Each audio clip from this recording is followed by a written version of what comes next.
नमस्कार दोस्तों, मैं Sahil Mehta motivational speaker business coach आप लोगों का स्वागत करता हूं। दोस्तों, जो आज का मेरा सेशन है वो हाउ एंड वाई के ऊपर है। और दोस्तों, इसी इंडस्ट्री के अंदर आप मार्केटिंग इंडस्ट्री के अंदर या किसी भी फील्ड के अंदर जाते हो, ये दो चीज़ें बहुत ही इंपॉर्टेंट करती हैं कि मैं जिस भी बिजनेस के अंदर जा रहा हूँ या जिस भी फील्ड के अंदर जा रहा हूँ, मैं क्यों जा रहा हूँ। दोस्तों, अब किसी भी इंडस्ट्री के अंदर हम जाते हैं, उसके पीछे कहीं ना कहीं हमारा रीज़न होता है कि हमने सक्सेस हासिल करनी है, अपनी लाइफ के अंदर कामयाब होना है। बट अकॉर्डिंग टू मैं अपने अकॉर्डिंग बात करूँ तो हर एक चीज़ की सर प्रोग्रामिंग होती है। पहले ज़्यादातर लोग इस इंडस्ट्री के अंदर आने के बाद फेल बहुत जल्दी क्यों हो जाते हैं, उसके पीछे रीज़न ही ये है कि वो मोटिवेशन के अंदर आके बहुत जल्दी काम तो कर लेते हैं बट अपने आप को प्रोग्राम ही नहीं कर पाते। दोस्तों, हर एक चीज़ की प्रोग्रामिंग होती है। सपोज अगर मैं कैलकुलेटर की एग्जांपल की बात करूं, कैलकुलेटर के अंदर हम इनपुट डालेंगे 2 और +2 और उसका आंसर क्या आएगा हमें 4। तो इसका मतलब ये नहीं कि उसके अंदर कोई माइंड फिट है, उसके अंदर कोई बंदा शिट के बैठा जो हमें आंसर दे रहा है, बिकॉज उसको प्रोग्रामिंग इस तरीके से किया गया है कि जैसे जैसे हम उसके अंदर उसको कमांड करेंगे वो वैसे वैसे रिजल्ट हमें देना शुरू करेगा। तो इस फील्ड के अंदर आने से पहले पहले हमने आपको खुद यहाँ पे कमांड देनी होगी, अपने माइंड के अंदर कमांड देनी होगी कि मैंने इस बिजनेस को करना क्यों है। और जब तक हम अपने आप को कमांड ही नहीं करेंगे तब तक हम सक्सेस के पास पहुँच ही नहीं पाएंगे, तब तक हम कामयाबी के पास पहुँच ही नहीं पाएंगे। और बहुत सारे लोग मोटिवेशंस के अंदर आके किसी भी सिस्टम को ज्वाइन करते हैं, किसी भी मार्केटिंग लाइन के अंदर जाते हैं और मोटिवेशन के अंदर ही फील्ड के अंदर निकल जाते हैं और तो बहुत ही जल्दी उनको आंसर मिल जाता है, नो आपका प्रोडक्ट अच्छा नहीं है, आपका प्रोस्पेक्ट अच्छा नहीं है, आपका बिजनेस शेड्यूल अच्छा नहीं है, हम आपके साथ ज्वाइन नहीं करना चाहते। और बहुत सारे लोगों को जब नो मिल जाती है वो ज़्यादातर अपने आप से ही बातें करने शुरू कर देते हैं कि मेरे को उसने मना क्यों कर दिया। जब ऐसे बातें हम अपने आप डिस्कस करना शुरू कर देते हैं देन एक नेगेटिविटी का जन्म होता है, देन हमारे अंदर एक नेगेटिविटी का बीज आ जाता है और समाज इसको जब पानी देना शुरू कर देता है फिर एक ना एक दिन ये बहुत बड़ा एक पेड़ की तरह आकार ले लेता है। तो हमें पहले ये डर को दूर करना होगा। एक डर की एक छोटी सी एग्जांपल के साथ आपको बताता हूँ। दोस्तों, जब भी कोई टीम एक ग्राउंड के अंदर जाती है वो ये सोच के जाती है कि मैंने अपनी टीम की, अपने देश की इज्जत बचाने के लिए खेलना है। वो ग्राउंड में इसी सोच के साथ नहीं जाती कि हमने अपनी इज्जत बचाने के लिए खेलना है। वो जोर ज़्यादा क्यों लगाती? क्योंकि उनके अंदर कहीं ना कहीं ना हारने का डर होता है। उनको डर होता है कि कहीं हम हार ना जाए।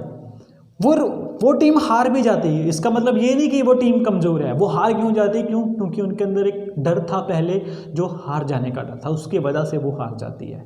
तो दोस्तों, डर एक ऐसी चीज़ है जो हमारी सोचने की शक्ति को खा जाता है, हमारे सोचने की शक्ति को ख़त्म कर देता है। और इस डर को जितनी जल्दी बाहर निकाला जाए ये हमारे लिए उतना ही अच्छा होता है। और मेरा ये मानना है कि जिस चीज़ से आपको डर लगता है, अगर वही चीज़ आप उसको बार बार रिपीट करोगे वो चीज़ बहुत जल्दी दूर हो जाएगी। तो डर वाली चीज़ें, जिस चीज़ से हमें डर लगता है उस चीज़ों को आप रिपीट वाइज शुरू करना कर दो, वो चीज़ें बहुत जल्दी दूर हो जाएगी। एंड सेकंड, अगर मैं बात करता हूँ इस दुनिया के अंदर, इस बिज़नेस के अंदर 2 कैटेगरी के लोग आते हैं, वाई एंड हाउ वाले। बहुत सारे इस लोग इंडस्ट्री के अंदर आ जाते हैं, पहले आते ही वो अपने आप पहले वो डिस्कस ही नहीं कर पाते कि मैंने इस बिज़नेस को करना क्यों है। लोगों को इस इंडस्ट्री के अंदर सालों साल निकल जाते हैं और सारा साल अपनी अपलाइन के पास बैठे रहते हैं और ये पूछते रहते हैं कि सर मेरा बिज़नेस नहीं चल रहा, सर मेरे को कामयाबी नहीं मिल रही, मैं अपने बिज़नेस के अंदर अच्छा नहीं कर पा रहा हूँ, मेरे को बताओ ये बिज़नेस कैसे करना है। उन लोगों को ये पता है कि बिज़नेस कैसे करना है, बट उनको ये नहीं पता कि मैंने बिज़नेस करना क्यों है।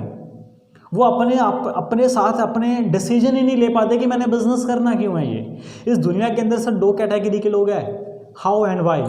जो हाउ वाले लोग हैं ना सर, वो इस दुनिया के अंदर जॉब करते हैं, और जो वाई वाले हैं ना सर, इस दुनिया के अंदर वो ही बिजनेस करते हैं। एक छोटी सी एग्जांपल है सर अमेजॉन के ऑनर की।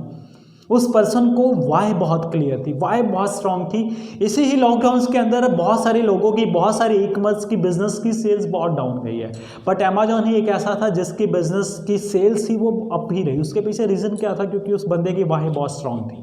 उसने लॉकडाउन के अंदर भी अपने कंज्यूमर तक अपने प्रोडक्ट पहुंचाए, तो बिकॉज उसकी वाई ही बहुत स्ट्रांग थी। ये बिजनेस शुरू कब होता है? अब हम बात इस टॉपिक के ऊपर करते हैं कि बिजनेस शुरू कब होता है। जब भी हम किसी फील्ड के अंदर जाते हैं या किसी भी फील्ड के अंदर चले जाते हैं, इसका मतलब ये नहीं कि बिजनेस तभी से शुरू हो गया। अगर मैंने किसी भी सिस्टम को ज्वाइन कर लिया या किसी भी कंपनी के अंदर चला गया तो इसका मतलब ये नहीं कि मेरा बिजनेस शुरू हो गया। सर, ये बिजनेस शुरू तब होता है कि जब आप किसी भी इंडस्ट्री के अंदर जाने के बाद, किसी भी इंडस्ट्री की ट्रेनिंग्स मीटिंग्स को अटेंड करने के बाद अकेले में बैठ के अपने साथ डिस्कस करते हो कि मैंने ये बिज़नेस करना क्यों है।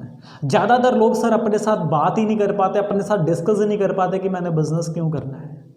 जो फैसले हैं हमेशा सर मेरा ये मानना है कि वो भीड़ के अंदर नहीं, अकेले के अंदर बैठ के लिए जाते हैं। जिस दिन आप अकेले के अंदर बैठ के ये डिसीजन लेने लगे कि मैंने ये बिज़नेस करना क्यों है, उस दिन आपके पास रास्ते बहुत आ जाएंगे। तो 3 क्वेश्चन है सर आपने अपने आप को पुट आउट करने। पहली बात कि मैं ये बिज़नेस क्यों करना चाहता हूँ।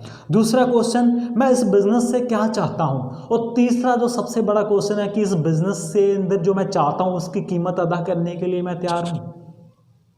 बहुत सारे लोग जब इस इंडस्ट्री के अंदर आते हैं ना सर, उनको पहली बात वही रिपीट पे करता हूँ कि उनको वाई ही नहीं स्ट्रांग होती कि मैं बिज़नेस क्यों करना चाहता हूँ।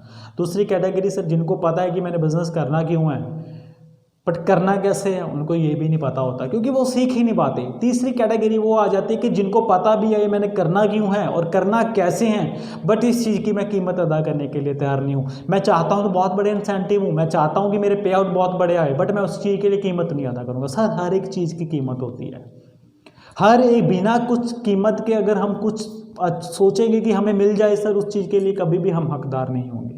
और बिना कुछ सर कीमत दिए पे के ये हमें कुछ भी लाइफ के अंदर मिलता नहीं है।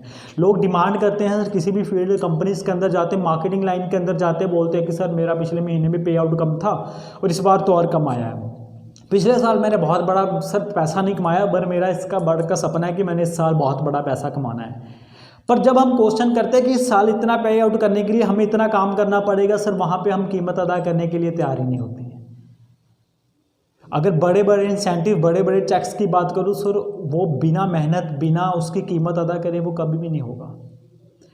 तो कोशिश सर यही करनी है कि हमने कभी भी अपने साथ अपने आप को कभी भी कंफर्टेबल जोन के लेकर नहीं अंदर है।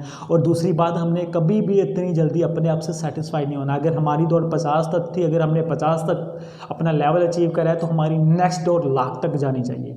और लाख तक करने के लिए उसकी कीमत क्या है वो आप अपने साथ बैठ के डिस्कस करो कि मेरे को लाख चाहिए, उसकी कीमत क्या है, उसकी कीमत अदा करने के लिए मैं तैयार हूँ। जिस दिन आप अपने बड़े बड़े सपनों की, बड़े बड़े टारगेट्स की कीमत अदा करने के लिए सर रेडी हो गए, बिलीव करना ये जो सारे वाय हैं ये अपने आप आपकी पूरी होती जाएगी जिस दिन आप अपनी इसकी कीमत डालने लग गए। तो सर आज तक के लिए इस सेशन के अंदर मेरा इतना ही है और नेक्स्ट टाइम बहुत अच्छे एक सेशन के साथ मिलूंगा।